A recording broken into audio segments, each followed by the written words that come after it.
Today, according to Hamas officials, more than 300,000 displaced Palestinians moved from southern parts of Gaza, where they'd been seeking shelter from the war, back to northern Gaza.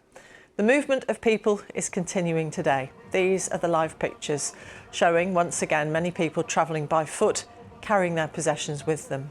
The movement back to the north was agreed under the ceasefire deal. Many people say they're returning to find their homes have been destroyed or looted. Lucy Williamson reports. For 15 months, home was a place Gazans carried inside them. Whatever else they carried, whatever they lost. Today, the road home was reopened, reclaimed, remembered.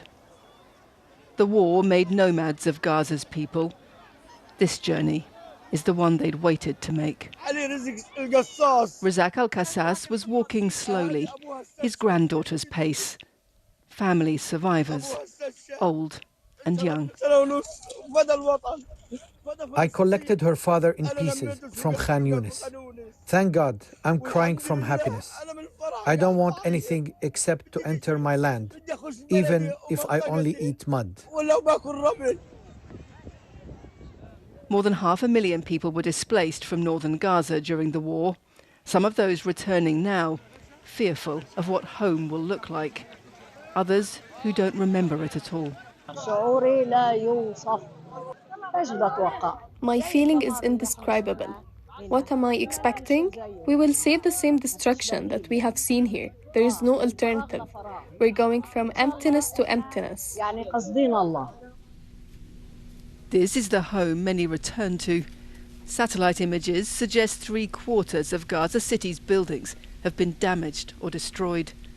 Houses burnt, businesses looted, relatives still buried in the rubble. Hamas officials have called for 130,000 emergency tents to shelter people returning to the north. Gaza's displaced, still homeless, even after coming home. The road outside, once divided by military checkpoints, now a place of reunions. Israeli soldiers withdrawn, replaced by familiar faces. The impact of this truce is taking hold, but talks on extending it into a permanent ceasefire, talks on Gaza's future, haven't yet begun. For Gazans, the road back home is open, but the path ahead is unclear. Lucy Williamson. Our correspondent Nick Beak is following developments from Jerusalem and told us about the journeys many Palestinians are making as they return to their homes in Gaza. We're getting some really vivid accounts of people who've made the trip from the south back to the north. They set off, they say, with great expectations and hope that finally they're able to go back to their neighbourhoods after 15 months of war. But so many people are saying that actually when they turn the corner, they get back to the streets that they knew. There's nothing remaining of their houses. In some cases, maybe just one room is still standing, a fragment of the house that they knew. Lots of people are saying this, and also the lucky ones are very much in the minority, those whose homes have been spared. At the same time, charities are saying that at the moment they've got an opportunity to bring in more aid. They've really boosted the amount of medicine and other supplies getting in, but there's a really big problem. They talk about the electricity and the water being these essentials that simply aren't there at the moment. What help is there then available to them in terms of aid getting through? Well, this is the big question, because as part of this ceasefire deal, which is for now holding, although it's fragile by nature, at least 600 trucks are supposed to be coming into Gaza every day. A week ago, just in the hours after the ceasefire came into effect, there was something like 900 trucks every day. That had fallen to around 300 last Friday. Not immediately sure why that is, but charities say they are bringing things in. I mean, emergency shelter is really important, and so we're talking about tents and in some cases caravans. These are seen as essential because people may well have gone home, if you put it like that, but their houses aren't there, and so shelter is really, really important for people in the days and weeks to come.